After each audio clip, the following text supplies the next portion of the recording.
Basavatarakam foundation cancer hospital chairperson అయినటువంటి నటరత్న నందమూరి బాలకృష్ణ గారు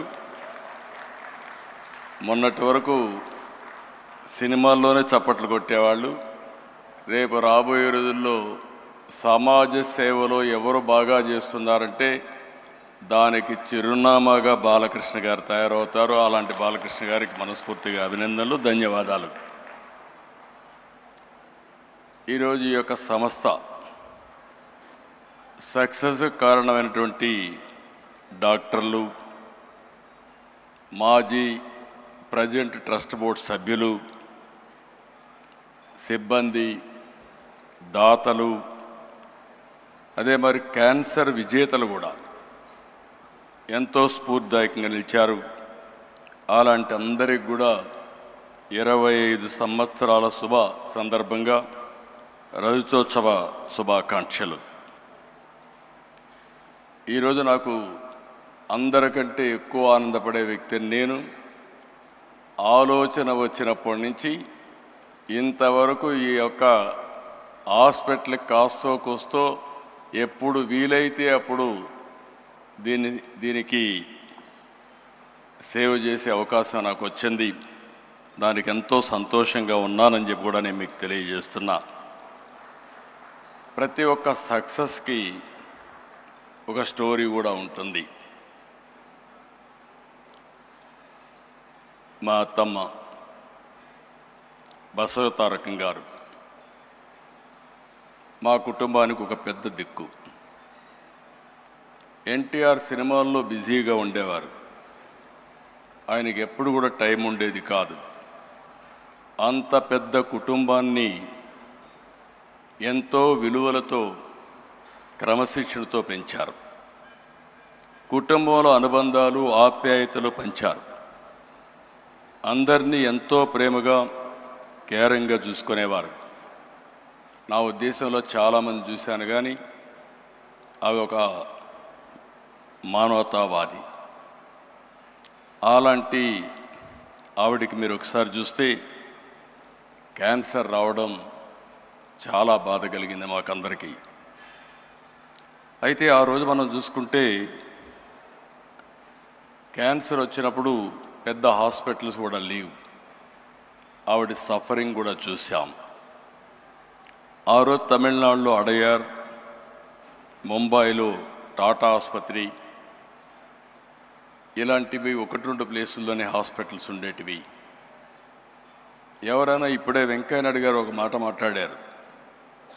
ఆ రోజు క్యాన్సర్ అనేది డబ్బులున్న వాళ్ళకే వచ్చేదని, దాన్ని రాచపుండు అనేవాళ్ళు. అలాంటిది క్యాన్సర్ రాను రాను పెరిగే పరిస్థితికి వచ్చింది. అక్కడి నుంచి చాలా సఫర్ అయ్యారు. ఆవిడ సఫరింగ్ మేమంతా చూసాం. కడాన అమెరికాకు కూడా తీసుకెళ్ళి ట్రీట్మెంట్ ఇప్పించిన. ఎగ్జాక్ట్గా మేము ఆగస్ట్ క్రైసిస్లో ఎన్టీ రామారావు గారు తిరిగి ముఖ్యమంత్రి నెలలోనే, 1 నెల 2 నెలల్లోనే ఆమె చనిపోవడం చాలా బాధ కలిగింది. ఆ షాక్ నుంచి ఎన్టీఆర్ తట్టుకోవడానికి కూడా చాలా సమయం పట్టింది. అయితే ఆ రోజు ఆయనకి ఒక కోరిక, ఒక ఆలోచన, మళ్ళీ పేదవాళ్ళకి ఇబ్బంది లేకుండా శాశ్వతంగా ఒక మంచి హాస్పిటల్ కడితే బాగుంటుందనే ఆలోచన ఆయన చేయడం, అదే విజన్. ఆ రోజు ఆయన ఆలోచనే ఆ రోజు ఇంత మునిపే రామ్మోహన్ రావు గారు చెప్పారు. ఆ రోజు ఆయన ఆలోచించి సెంటర్లో ఒక 8 ఎకరాలు 6 ఎకరాల భూమిని ఇచ్చారు. అది రిజిస్ట్రేషన్ చేశాం. ఎగ్జాక్ట్గా 4 నెలల్లో 89లో గవర్నమెంట్ పోయింది. అక్కడి నుంచి ఇది చాలా సమయం పట్టింది మాకు. ఆ సమయం మీరు చూస్తే మళ్ళీ 96, 97 వరకు దానిపైన ఎక్కువ శ్రద్ధ పెట్టలేకపోయాం. మళ్ళీ నాకు ఒక ఆలోచన, ఈ హాస్పిటల్ని, ఎన్టీ రామారావు గారి విజన్ని మా అత్తమ్మ గారిని శాశ్వతంగా గుర్తుపెట్టుకునే విధంగా చేయాలనే సంకల్పంతో ఆనాడు ఇప్పటికి కూడా జ్ఞాపకం, కోడెళ్ల శివప్రసాదరావు గారు ఫస్ట్ మేనేజింగ్ ట్రస్టీగా ఉండి అన్ని బాధ్యతలు తీసుకొని ముందుకు పోయారు. అమెరికాలో తులసి గారు అక్కడుండి ఫండ్స్ అన్ని మొబిలైజ్ చేసి వారు కూడా పూర్తిగా సహకరించారు. వీరందరి సహకారంతో ఇప్పుడే డాక్టర్స్ అందరితో మాట్లాడుతున్నా, వీళ్ళందరి సహకారంతో నోరి దత్తాత్రేయ లాంటి డాక్టర్స్ అందరూ కూడా సహకరించారు. చాలామంది ఎన్ఆర్ఐలు, రాజ్యసభ సభ్యులు, వ్యాపారవేత్తల సహకారంతో ఆసుపత్రి నిర్మాణం చేపట్టాం. టాటా ట్రస్ట్ కూడా అడిగితే ఆ రోజుట్లోనే వాళ్ళు కూడా ఉదారంగా సిఎస్ఆర్ ఇచ్చారు. 2000 సంవత్సరంలో ఆనాటి ప్రధానమంత్రి అటల్ బిహారీ వాజ్పేయి మామూలుగా ప్రైవేట్ హాస్పిటల్స్ కానీ ట్రస్ట్ హాస్పిటల్స్ పెద్దగా ముందుకొచ్చి ఇనాగరేట్ చేయలేదు. పిలిచిన వెంటనే ఎన్టీ రామారావు గారిపై నుండి అభిమానంతో, అంతేకాకుండా నాకుండే సన్నిహిత సంబంధాలతో ఆయన వచ్చి 100 పడకల ఆసుపత్రి ప్రారంభించాం. అది ఒక ఫౌండేషన్. తండ్రి ఒక మొక్క నాటితే, ఒక ఆలోచన చేస్తే దాన్ని కొడుగ్గా బాధ్యత తీసుకొని బాలకృష్ణ గారు ఈరోజు ఒక మహాకల్పవృక్షంగా తయారు చేసిన ఘనత బాలకృష్ణ గారికి దక్కింది. అయితే ఈరోజు నిరంతరం తపనతో, దీక్షతో ఆసుపత్రిని క్యాన్సర్ బాధితుల పట్ల ఒక దేవాలయంగా మార్చారు. అయితే ఏ వ్యవస్థ అయినా ఒకసారి అనేక సమస్యలు కూడా ఉంటాయి. 20 సంవత్సరాల ప్రస్థానంలో ఎంతోమంది త్యాగంగా ముందుకొచ్చి పనిచేశారు, ఎన్నో విధంగా సేవలు చేశారు. ఇందులో మాకు కూడా కొన్ని సవాళ్ళు కూడా వచ్చాయి. ఆ సవాళ్ళను మీరు చూస్తే ఆ రోజు మేనేజ్మెంట్లో కొన్ని సమస్యలు వచ్చాయి. ఆ సమస్యలు వచ్చినప్పుడు ఈ యొక్క వ్యవస్థ మనుగడ ఉంటుందా అనే అనుమానం కూడా వస్తే, అలాంటి సమయంలో మేమందరం అనుకుని ఎవరైతే దీన్ని నడిపించగలుగుతారనుకుంటే గుర్తొచ్చిన వ్యక్తి బాలకృష్ణ గారు. బాలకృష్ణ గారికి 15 సంవత్సరాల మునుపు ఈ బాధ్యత తీసుకుంటే ఈరోజు బ్రహ్మాండంగా పనిచేయడమే కాకుండా రాబోయే రోజుల్లో తిరుగులేని వ్యవస్థగా, అన్స్టాపబుల్గా దీన్ని ముందుకు తీసుకెళ్తున్నారు. ఆయన ఎప్పుడు కూడా బిజీగా ఉంటాడు. సినిమాల్లో ఇప్పుడు కూడా ఈ వయసులో ఎవరు సినిమాల్లో కూడా మామూలుగా రిటైర్ అయిపోయి ఉంటారు, లేదంటే క్యారెక్టర్ ఆర్టిస్ట్గా తయారవుతారు. ఇప్పుడు కూడా ఎవర్ గ్రీన్ హీరోగా డిమాండ్ ఉంది. పిక్చర్లు కూడా బ్రహ్మాండంగా ఆడుతున్నాయి. ఇంకొక పక్క హిందూపూర్ ఎమ్మెల్యేగా కూడా బ్రహ్మాండంగా పనిచేస్తూ మొట్టమొదటి నుంచి ఇప్పటి వరకు గెలిచే నియోజకవర్గం తెలుగుదేశం పార్టీ హిందూపూర్ నియోజకవర్గం. మెజారిటీ కూడా తగ్గడం లేదు. అక్కడ కూడా బ్రహ్మాండంగా చేస్తున్నారు. మామూలుగా బిజీగా ఉండే వ్యక్తులను ఎప్పుడు కూడా ఇలాంటి చేయలేము, పట్టించుకోం. ఒక ప్యాషన్ ఉంది, ఒక ఎంపతి ఉంది, ఒక కంపాషన్తో పనిచేస్తూ ఉంటాడు. ఎంత బిజీగా ఉన్న క్యాన్సర్ ఆసుపత్రికి వెళ్ళడం, ఆయన క్యాన్సర్ పేషెంట్తో వ్యవహరించే తీరు చాలా, అంటే ఆయన మనసులో ఒక ఆవేదన, చేయాలనే తపన, అందువల్లనే ఈ సంస్థ ఈ స్థాయికి వచ్చింది. నేను చాలాసార్లు చాలామందిని చూశాను. ఒక ప్రైవేట్ ఆర్గనైజేషన్ పెడితే కూడా కష్టపడిన ఈ సమయంలో బాలకృష్ణ గారు ఒక నాన్ ప్రాఫిట్ ఆర్గనైజేషన్ పెట్టి ప్రపంచమంతా తిరిగి డొనేషన్స్ కలెక్ట్ చేయడమే కాకుండా సిఎస్ఆర్ కోసం పదే 10 మందికి చెప్పి ఒక సేవాభావంతో ముందుకు పోయారు. దానివల్లనే ఈరోజు ఈ వ్యవస్థ ముందుకొచ్చే పరిస్థితికి వచ్చింది.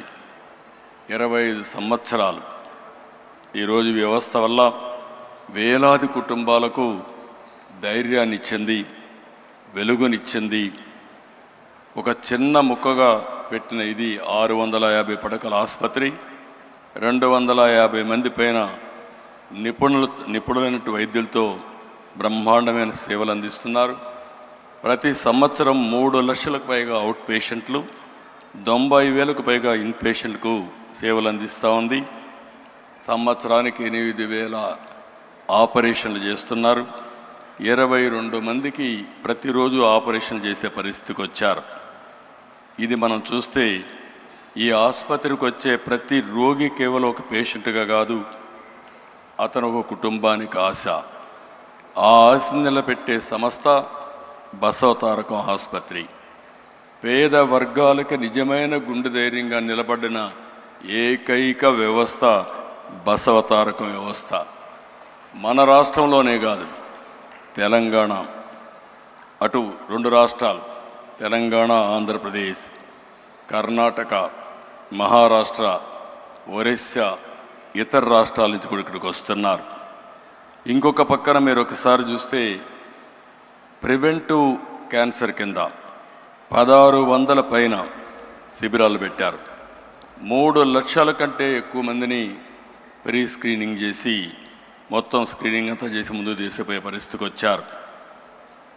నర్సింగ్ కళాశాలలు, పారామెడికల్ విద్యా సంస్థల ద్వారా నిపుణులు అందిస్తున్నారు. మొన్నే నా దగ్గరికి వచ్చినప్పుడు అమరావతిలో హాస్పిటల్ పెడతామంటే నేను పూర్తిగా స్వాగతించాను. 1000 పడకల ఆసుపత్రి పెట్టడానికి ముందుకు వచ్చారు. బాలకృష్ణ గారిని, మేనేజ్మెంట్ని మనస్ఫూర్తిగా అభినందిస్తున్నా, స్వాగతిస్తున్నానని చెప్పి కూడా నేను మీకు తెలియజేస్తున్నా. ఇంకొక పక్కన ఈరోజు దేశంలోనే అనుప్రియ పాటిల్ గారు చెప్పారు, క్యాన్సర్ కానీ అదే మరిగా అనేక డిసీజెస్తో బాధపడే కేంద్రం కూడా అనేక విధాలుగా ముందుకు వస్తూ ఉంది. ఒక్క క్యాన్సర్ మనం చూస్తే 2024లో 15 లక్షల మంది పైన క్యాన్సర్ కేసులు వచ్చాయి. ప్రతి సంవత్సరం 9 లక్షల మంది చనిపోతున్నారు. అంటే ఏ విధంగా ఉందో మనం ఒక్కసారి ఆలోచించుకోవాల్సిన అవసరం ఉంది. ఈరోజు మనం కూడా దీని మీద ఆంధ్రప్రదేశ్ అయితే 2 మినిస్టర్స్ కూడా చాలా ఎలాబరేట్గా చెప్పారు. తెలంగాణలో క్యాన్సర్ కోసం ఏం చేస్తున్నామని రాజనరసింహ గారు చెప్పారు. సత్యకుమార్ యాదవ్ గారు ఆంధ్రప్రదేశ్లో ఏం చేస్తున్నామో అవన్నీ కూడా వారు కూడా చెప్పడం జరిగింది. ఈరోజు మనందరం గుర్తుపెట్టుకోవాల్సింది, క్యాన్సర్ బారిన ఎవరన్నా పడితే ఆ కుటుంబమే కుప్పగూలిపోతుంది. మానసికంగా, ఆర్థికంగా చితికిపోతారు. ఎంత ధైర్యంగా ఉన్న వ్యక్తులైనా సరే ఆ కుటుంబంలో ఒక్కసారి క్యాన్సర్ వచ్చిందంటే పూర్తిగా మానసిక స్థైర్యాన్ని కోల్పోయే పరిస్థితి వస్తుంది. ఇలాంటి సందర్భంలో ఇప్పుడు వచ్చినటువంటి 2-3 చూసాం. చాలా ధైర్యంగా వాళ్ళు ఒక సక్సెస్ స్టోరీలు కూడా చెప్పే పరిస్థితికి వచ్చారు. ఎప్పుడైనా సరే బ్రెస్ట్ క్యాన్సర్లో మనం ముందుగా డిటెక్ట్ చేయగలిగితే మనం చాలా వరకు నివారించుకునే పరిస్థితి ఉంటుంది. దీనికోసం ప్రివెంటివ్, ప్రిడిక్టివ్, క్యూరేటివ్ విధానాన్ని మనం అవలంబించాల్సిన అవసరం ఉంది. నేను ఒకటే బసవతారకం హాస్పిటల్ మేనేజ్మెంట్ని కోరుతున్నా. ఆ రోజు నుంచి ఈ రోజు వరకు చూశాను, సమైక్య ఆంధ్రప్రదేశ్లో కూడా ఈ హాస్పిటల్కి అన్ని ప్రభుత్వాలు ఆదరణ చూపించాయి. విడిపోయిన తర్వాత కూడా 2 ప్రభుత్వాలు, ఏ ప్రభుత్వాలు వచ్చినా అందరూ కూడా సహకరించారు. ఆ విధంగా సహకరించిన అన్ని ప్రభుత్వాలకి, అన్ని పార్టీలకి మనస్ఫూర్తిగా అభినందనలు తెలియజేస్తున్నా. మనం గుర్తుపెట్టుకోవాల్సింది, ఈ ఆర్గనైజేషను నాన్ ప్రాఫిట్ ఆర్గనైజేషన్. ఈరోజు దేశంలో కొన్ని మోడల్స్ రావాల్సిన అవసరం ఉంది. పబ్లిక్ హెల్త్ ఒకటే, గవర్నమెంట్ ఒకటే, హెల్త్ సెక్టర్లో అందరూ ఆరోగ్యాన్ని కాపాడలేం. ఇటీవల ప్రైవేట్ సెక్టర్లో కూడా చాలా హాస్పిటల్స్ వస్తున్నాయి. అయితే ప్రైవేట్ సెక్టర్లో వచ్చే హాస్పిటల్లో లాభార్జన ఉంటుంది, షేర్ హోల్డర్స్ కానీ అన్ని విధాలుగా. అలాంటి సమయంలో నాన్ ప్రాఫిట్ ఆర్గనైజేషన్స్ రాగలిగితే, సమర్థవంతంగా పనిచేయగలిగితే నిజమైన పేదలకు నిజమైన వైద్య సేవలు జరిగే పరిస్థితి వస్తుంది. అది రావాలంటే బసవతారకం లాంటి నాన్ ప్రాఫిట్ ఆర్గనైజేషన్స్ ఇంకా ఎక్కువ రావాలని మనస్ఫూర్తిగా ఆకాంక్షిస్తున్నాను. అది వచ్చినప్పుడే ఇవన్నీ కూడా సాధ్యం అవుతాయి. ఇక్కడ ఈ సందర్భంలో నేను ఒక్క విషయం ఇక్కడ చెప్పాలి. ఎన్టీఆర్ వేసిన ఫౌండేషన్ ఇప్పటికే కొంతమంది చెప్పారు. మేము ఆయన ఆశయాల కోసం ఒక రాజకీయ పార్టీలో పనిచేస్తున్నాం. ఒక ఫిల్మ్ యాక్టర్గా బాలకృష్ణ గారు బసవతారకం ఆసుపత్రిని బ్రహ్మాండంగా నడిపిస్తున్నాడు.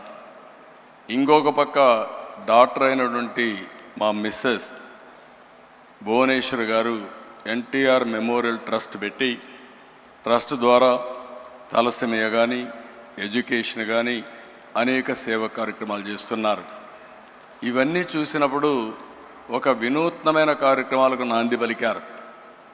ఇద్దరు పిల్లలు కూడా కొడుకు తల్లి పేరు పెట్టుకొని సేవా కార్యక్రమాలు చేస్తే కూతురు తండ్రి పేరు పెట్టుకొని సేవా కార్యక్రమాలు చేసే ఏకైక కుటుంబం ఎన్టీఆర్ కుటుంబం. ఇద్దరికీ డబ్బులు అవసరం లేదు. బాలకృష్ణ గారు ఈ సమయం పెడితే ఇంకొక సినిమాలో యాక్ట్ చేసి కొంచెం డబ్బులు వస్తాయి.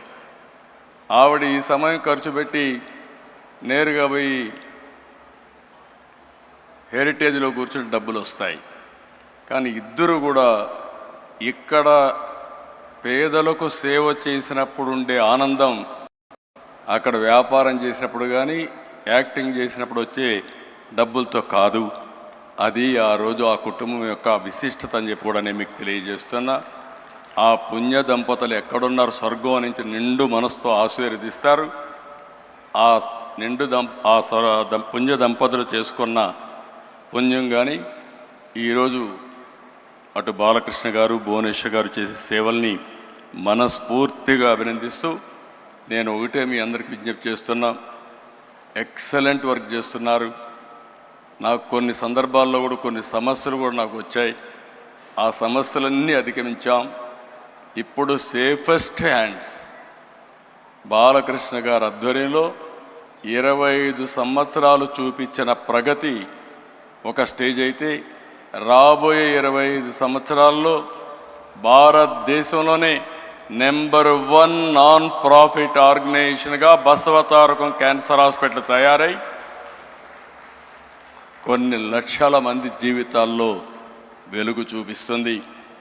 ఎవరైనా సరే విరాళాలు ఇవ్వాలంటే మంచి పని చేయాలంటే మీరు చేయండి. మీరు చేసే ఓపిక లేకపోతే బెస్ట్ ప్లాట్ఫామ్ కూడా బసవతారకం క్యాన్సర్ హాస్పిటల్ అని చెప్పి కూడా నేను మీకు తెలియజేసుకుంటూ 25 ఏళ్ళు సెలబ్రేషన్ చేసుకుంటున్నాం. మళ్ళీ బాలకృష్ణ గారి ఆధ్వర్యంలో 50 ఇయర్స్ సెలబ్రేషన్ కూడా చేసుకొని ఈ వ్యవస్థ ప్రగతి కోసం మనందరం కూడా ముందుకు పోవాలని మనస్ఫూర్తిగా ఆకాంక్షిస్తూ ఈరోజు ఇక్కడికి వచ్చిన శ్రేయోభిలాషులు అందరినీ పేరు పేరున మనస్ఫూర్తిగా అభినందిస్తూ అందరికీ నమస్కారాలు. జై హింద్.